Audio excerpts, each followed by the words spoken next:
प्रिय विद्यार्थियों, एक बार फिर से स्वागत है आपका अपनी ऑनलाइन बायोलॉजी क्लासेस में। आज हम बड़ा महत्वपूर्ण वीडियो लेकर आए हैं।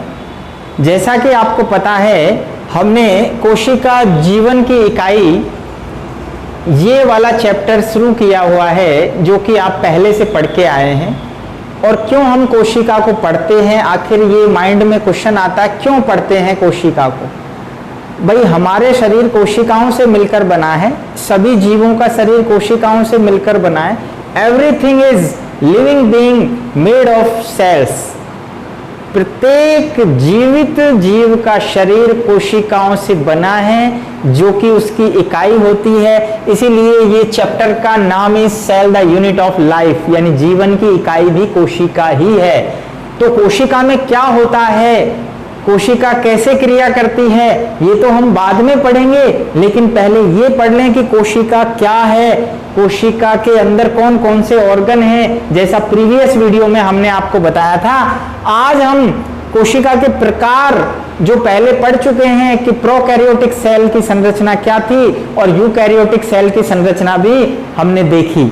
पिछली वीडियो जिन विद्यार्थियों ने नहीं देखी है, आप कृपया करके पहले वो वीडियो देखिए, आपको दोनों कोशिकाओं की स्ट्रक्चर समझ में आएगी। उसके बाद आप स्वतः ही इनमें अंतर बताएंगे। क्योंकि आज का जो वीडियो हमारा है, इससे पहले हमने 7 वीडियो अपलोड किए हैं। आज का वीडियो हमारा बेस है प्रोकैरियोटिक और यूकैरियोटिक कोशिकाओं में अंतर। प्रोकैरियोटिक और यूकैरियोटिक कोशिकाओं में अंतर, हिंदी में जिसको हम कहते हैं असुकेंद्रकी कोशिका, जबकि यूकैरियोटिक कोशिका को सुकेंद्रकी कोशिका कहते हैं। ये आपने 10th क्लास में भी पढ़ा है, लेकिन अब आप इस टॉपिक को एकदम से क्लियर करेंगे बहुत अच्छी तरह से। मैंने आपके सामने यहाँ पर लगभग मुख्य रूप से 13 जो अंतर बन सकते हैं वो आपको दिखाए हैं, और एक एक को हम डिस्कस करेंगे। मैं समझता हूं आगे तक की क्लासेस के लिए आपको ये टॉपिक याद रहेगा। तो देखते हैं प्रोकैरियोटिक जो सेल है, सबसे पहले तो यहां नाम में ही अंतर छिपा हुआ है। देखिए, नाम में आपको बताया था प्रो मतलब प्रिमिटिव यानी आदिम, कैरियन का मतलब होता है केंद्रक, यानी जिस कोशिका का केंद्रक आदिम हो वो प्रोकैरियोटिक सेल होगी, और जिस कोशिका का केंद्रक वेल डेवलप हो, यू का मतलब वेल और कैरियन का मतलब केंद्रक, यानी सुविकसित केंद्रक जिस कोशिका का है उसे हम सुविकसित कोशिका कहते हैं, या सुकेंद्रकी कोशिका। सुकेंद्रकी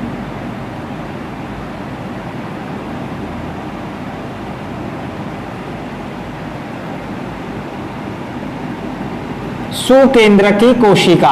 तो कहने का अर्थ समझ में आ गया, नाम में ही छिपा हुआ है पहला अंतर। यानी जिस कोशिका का केंद्रक आदिम है वो प्रोकैरियोटिक, और जिसका विकसित है वो यूकैरियोटिक।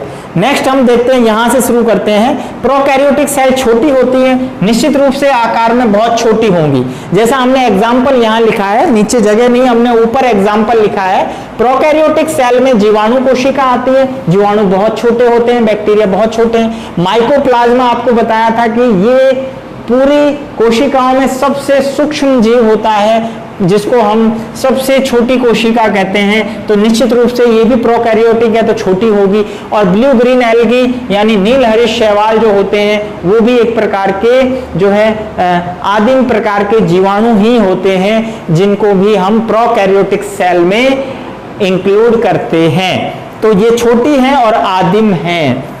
नेक्स्ट, तो यहां हम बात करेंगे तो ये विकसित होंगी और बड़ी प्रकार की होंगी। इनको हम देख भी सकते हैं आंखों से, और छोटी है उनको नहीं भी देख सकते, लेकिन फिर भी ये इनसे काफी बड़े आकार की होती हैं। नेक्स्ट हम बात करते हैं सुविकसित केंद्रक होता है, जैसा अभी बताया नाम में छुपा हुआ है।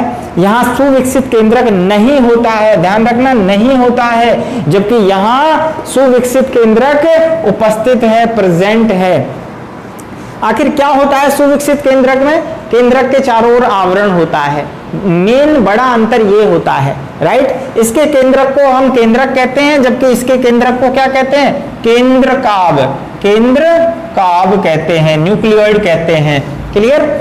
नेक्स्ट बड़ा अंतर है जो कि बार बार क्वेश्चन पूछे जाते हैं एग्जाम में। यहां से इस टेबल से क्वेश्चन आपके कोई से भी एग्जाम, जनरल साइंस का, चाहे आप वन विभाग का एग्जाम दें, चाहे आप बैंक का एग्जाम दें, रेलवे का दें, हर एग्जाम में यहां से क्वेश्चंस पूछे जाते हैं। तो आप बहुत अच्छी तरह से इसको समझ लीजिए। श्वसन क्रिया जो है मीजोसोम के द्वारा होती है। प्रोकैरियोटिक कोशिका में भी बताया था जब हमने वीडियो बनाई थी, पिछली वीडियो देखिए आप। श्वसन क्रिया यहां माइटोकॉन्ड्रिया के द्वारा होती है, यानी यूकैरियोटिक कोशिकाओं में माइटोकॉन्ड्रिया प्रोकैरियोट के समजात अंग होता है। दोनों का काम श्वसन क्रिया का है। नेक्स्ट हम बात करें तो गोल्जी काय, लवक, लाइसोसोम, अंतःप्रद्रव जालिका आदि सुविकसित कोशिकांग जो होते हैं वो यहाँ पर अनुपस्थित होते हैं, अर्थात उपस्थित नहीं होते हैं, जबकि यूकैरियोटिक सेल में सभी कोशिकांग पूर्ण रूप से विकसित प्रकार के कोशिकांग उपस्थित होते हैं। नेक्स्ट है तारक काय अनुपस्थित होता है प्रोकैरियोटिक सेल में, जबकि यूकैरियोटिक सेल में जो प्लांट सेल होती है उनमें तारक काय उपस्थित होता है।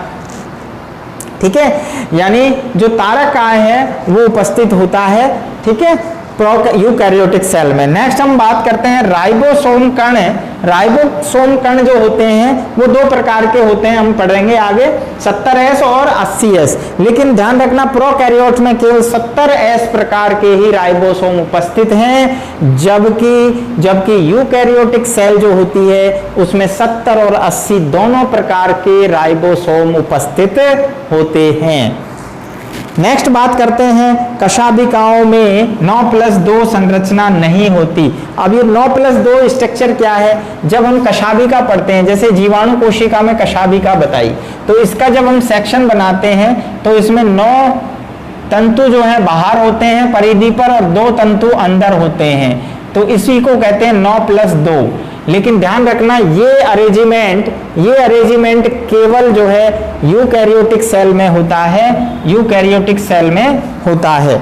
यहाँ ये उपस्थित है, इसको अपन उपस्थित है, ठीक है, तो यहां पर ये उपस्थित होती है 9+2 संरचना, जबकि यहां पर उपस्थित नहीं होती है, ध्यान रखना। जैसे युग्लिना हम पढ़ेंगे, युग्लिना है, ये युग्लिना है, प्रोकैरियोटिक सेल है, वो प्रोटोजोआ का जीव है, लेकिन यूकैरियोटिक सेल है, तो ये इसका जो पक्षमाभ होता है इसको यहां से काटेंगे तो 9 बाहर की तरफ होते हैं और 2 जो है केंद्र में होते हैं, तो ये कहलाता 9+2 अरेंजमेंट। इसके बाद नेक्स्ट लेते हैं नेक्स्ट है कोशिका विभाजन सरल प्रकार का। यहाँ जो प्रोकैरियोटिक सेल है उनमें कोशिका विभाजन सरल होता है, कोशिका 2 भागों में बट जाती है, ठीक है। कहने का मतलब यह है यहाँ तर्कु तंतु नहीं बनते हैं, गुणसूत्रों का उस प्रकार से प्रोफेज मेटाफेज इस प्रकार की अवस्थाएं नहीं आती कोशिका विभाजन में, जबकि यहाँ आप देख रहे हैं समसूत्री और अर्धसूत्री प्रकार का जो कि विकसित प्रकार का कोशिका विभाजन होता है। तर्कु तंतु बनते हैं, गुणसूत्र अलग अलग होते हैं, आधे भी होते हैं अर्धसूत्री विभाजन में, तो ये सारा केवल यूकैरियोटिक सेल में होता है। नेक्स्ट कोशिका भित्ति, हम बात करते हैं प्रोकैरियोटिक सेल जीवाणु कोशिका में कोशिका भित्ति होती है, तो ये किसकी बनी होती है? ये म्यूकोपेप्टाइड किसकी बनी है? म्यूकोपेप्टाइड की बनी है, जिसको हम पेप्टिडोग्लाइकेन भी कहते हैं। और जबकि पादप कोशिकाओं में जो कोशिका भित्ति है, भाई जंतु कोशिका में तो होती ही नहीं है, लेकिन पादप कोशिकाओं में तो है, तो किसकी बनी है? सेलुलोज की बनी है, तो ये एक बड़ा अंतर है। इसके अलावा जब गुणसूत्रों की बात करते हैं तो उसमें हिस्टोन प्रोटीन यहाँ नहीं होता है, जबकि यहाँ पर आप देख रहे हैं यूकैरियोटिक कोशिकाओं में जो गुणसूत्र हैं वो हिस्टोन प्रोटीन से बंधे रहते हैं। ये एक जो प्रोटीन है जो गुणसूत्र को बांधे रखता है, जिसका हम आगे मॉडल पढ़ेंगे डीएनए के स्ट्रक्चर में। नेक्स्ट हम बात करते हैं कि केंद्रिका अनुपस्थित होता है। केंद्रक के अंदर केंद्रिका जिसको न्यूक्लियोलस कहते हैं, यानी केंद्रक का केंद्रक, ध्यान है पिछले वीडियो में आपसे क्वेश्चन भी पूछा था, तो केंद्रक का केंद्रक जो है अनुपस्थित है, जबकि यहाँ पर उपस्थित होता है। नेक्स्ट हम बात करते हैं लैंगिक जनन का अभाव होता है प्रोकैरियोटिक सेल में, जबकि यूकैरियोटिक सेल में लैंगिक जनन होता है, राइट। नेक्स्ट बात करते हैं नाइट्रोजन स्तरीकरण उपस्थित। तो ये एक ऐसी क्रिया है जिसमें नाइट्रोजन का स्तरीकरण होता है, यानी नाइट्रोजन को फिक्स किया जाता है। यानी ऐसी कौन सी विशेषता है प्रोकैरियोटिक सेल्स के अंदर जो वो नाइट्रोजन का स्तरीकरण करती है? तो ध्यान रखना, इनमें एक हेटेरोसिस्ट कोशिका होती है। हेटेरोसिस्ट तो ये हेटेरोसिस्ट जो सेल है ये विशेष प्रकार की सेल होती है, और ये जीवाणु, ये जो ब्लू ग्रीन एल्गी हैं और जो नील हरे शैवाल हैं उनके अंदर उपस्थित होती है। जैसे अपन पढ़ते हैं नॉस्टॉक, एनेबिना, आपने देखा होगा कि धान के खेतों में जो है ये जो नीले हरे शैवाल हैं वो पाए जाते हैं, और इनमें हेटेरोसिस्ट जो सेल है वो नाइट्रोजन का स्तरीकरण करती है, नाइट्रोजन को फिक्स करती है। जैसे राइजोबियम जीवाणु में आपने देखा होगा कि राइजोबियम जीवाणु नाइट्रोजन का फिक्सेशन करते हैं, ठीक उसी प्रकार ये हेटेरोसिस्ट सेल भी नाइट्रोजन का स्तरीकरण करती हैं। लेकिन जो पादप कोशिकाएं उनमें ऐसा कोई फंक्शन नहीं होता कि वो जो है नाइट्रोजन का स्तरीकरण करे। तो ये एक बहुत बड़ा जो है अंतर था दोनों सेल्स के अंदर।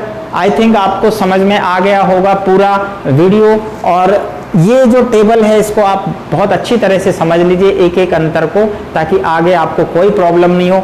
जब भी एग्जाम में क्वेश्चन आते हैं तो लगभग 4 या 5 अंतर पूछे जाते हैं। मैंने आपको 13 अंतर बता दिए हैं मोटे मोटे रूप से, तो सभी को याद कर लेना है, वीडियो को बार बार देखना है। जो भी क्वेश्चन समझ में नहीं आ रहा है उसको आप कमेंट में हमसे पूछ सकते हैं, हम आपके जो है उसका आंसर देने का पूरा प्रयास करेंगे। तो आज की वीडियो के क्वेश्चंस जो हैं उनके लिए आप तैयार हो जाइए। पादप कोशिका भित्ति किसकी बनी होती है? हिस्टोन प्रोटीन जो है कौन सी कोशिका में पाया जाता है? नाइट्रोजन स्तरीकरण जो है कौन करने वाली जो कोशिका है उसका नाम बताना है। आज की वीडियो में आपको सारे क्वेश्चन मिलेंगे। तो मिलते हैं नेक्स्ट वीडियो में, तब तक हमारी वीडियो को लगातार देखते रहिए, इनसे नोट्स मेंटेन करते रहिए। आगे हम आपको जैसा भी होगा तो PDF भी उपलब्ध कराएंगे। मिलते हैं नेक्स्ट वीडियो में।